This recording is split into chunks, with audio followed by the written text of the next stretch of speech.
huwag kalimutan ang pagiging magalang sa lahat ng paraan. Tulad ng paggamit ng oo, oo at oo, mga katagang nagsasabing sa inyo'y gumagana. Sa paggamit ng oo, oo at oo, magalang kong nasasabi ako ay Pilipino.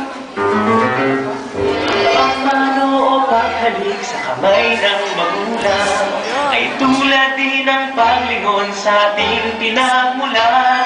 At ang pagpapaalam kung saan man pupuntahan, ika'y pagpapala